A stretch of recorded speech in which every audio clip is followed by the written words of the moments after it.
ઉત્તરાયણના પર્વને હવે ગણતરીના દિવસો બાકી છે ત્યારે સુરતમાં પોલીસે બાઇક ચાલકોની સેફટીને ધ્યાનમાં રાખી બાઇક પર સેફટી ગાર્ડ લગાવી તેમની સુરક્ષા સુનિશ્ચિત કરી છે।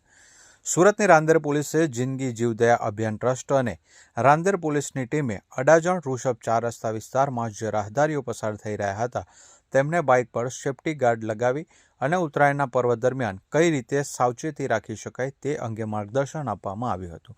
આ સાથે જ ઉત્તરાયણ પર્વમાં ઘાતક ચાઇનીઝ દોરીનું જો વેચાણ થતું હોય તો તાત્કાલિક પોલીસને જાણ કરવા માટે પણ સમજાવવામાં આવ્યું હતું।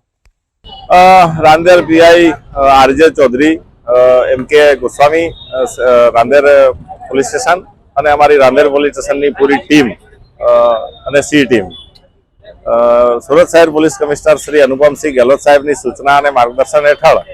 Zone 5 deputy police commissioner Shri Lakhtirsinh Jhala સાહેબની નેતૃત્વ અને ઉપસ્થિતિમાં જિંદગી જીવદયા અભિયાન સંસ્થાના સહભાગીપણે ઋષભ 4 રસ્તા ખાતે 2 વ્હીલર વાહન ચાલકોની સેફટી માટે સેફટી ગાર્ડ લગાવવાની આયોજન કરવામાં આવેલ છે અને હાલમાં આ ખૂબ સારો એનો રિસ્પોન્સ મળ્યો છે। ખૂબ મોટી સંખ્યામાં લોકો સેફટી ગાર્ડ લગાવી રહ્યા છે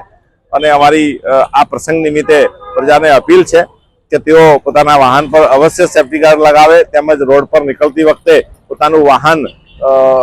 ધીમી સ્પીડમાં રાખે જેથી કરીને અચાનક કોઈ દોરી આવી જાય તો ખ્યાલ આવે અને એક ગંભીર ઇજામાંથી પોતાની જિંદગીને બચાવી શકાય। સાથે સાથે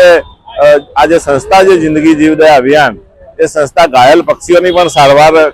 ને બચાવ કાર્ય કરી રહેલ છે જેથી કરીને આપના ધ્યાનમાં કોઈ આ પ્રસંગે કોઈ ઉત્તરાયણના તહેવાર નિમિત્તે કોઈ ઘાયલ પક્ષી દોરીથી થયેલ હોય અને આવો કોઈ બનાવ ધ્યાનમાં આવે તો સંસ્થાનો અવશ્ય સંપર્ક કરી અને આ પક્ષીની જિંદગી બચાવવામાં આપ સહભાગી બની શકશો। તો આ બાબતે યોગ્ય આપ કાળજી લેશો। ધન્યવાદ।